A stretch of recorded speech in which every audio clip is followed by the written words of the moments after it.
Let's go live now to Ukraine and our reporter Katie Simpson, who is back in Lviv. Katie, the latest numbers independently confirmed by the United Nations show more than 2,500 civilians have been wounded.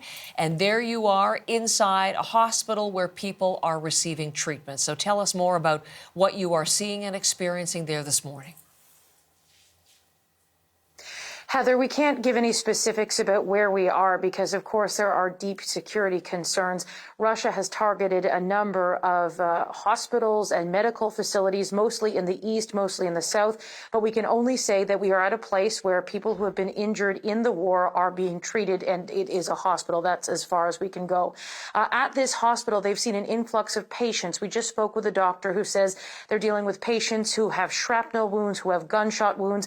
And while those are very difficult injuries to deal with and take a long time to heal from, that is only compounded by the trauma and the psychological suffering they are experiencing as a result of this war. We just spoke with a woman named Olga. She's 45 years old. She's here in the hospital recovering from a very serious car crash. She lives in Kharkiv with her husband and 10-year-old son.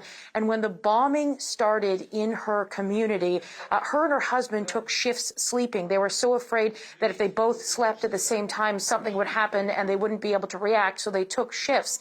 When they finally decided to leave, that it was no longer safe to live where they were living, they took two vehicles and left. And about 90 kilometers into their journey, Olga was so tired, she says, she was in a car accident and she slammed her car into the back of a truck, an aid truck, and suffered some very significant injuries to her face. She's here hoping that doctors can save the vision in her right eye, but they're not quite sure right now.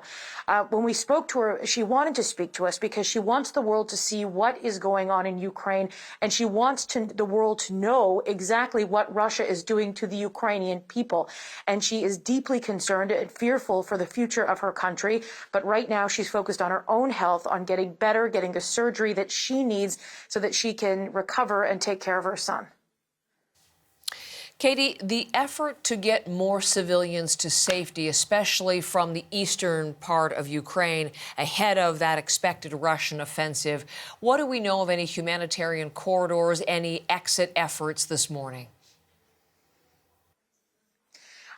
Ukrainian reports suggest that Russian forces have targeted some rail lines in the past 24 hours. And as a result, 17 different rail lines that leave the east and leave the south. The rail lines are either they're looking for new options or they're paused or they're inaccessible right now because of those specific attacks on those rail lines. We know that the Ukrainian president has accused Russia of trying to interfere with the civilian evacuation. They describe it as part of the ongoing specific targeting of civilians in this war. And so it is a significant concern that people who are in those regions that are facing the most intense shelling, particularly in the south in Mariupol, where the battle for that city is underway and going to be the next 48 hours are going to be absolutely crucial.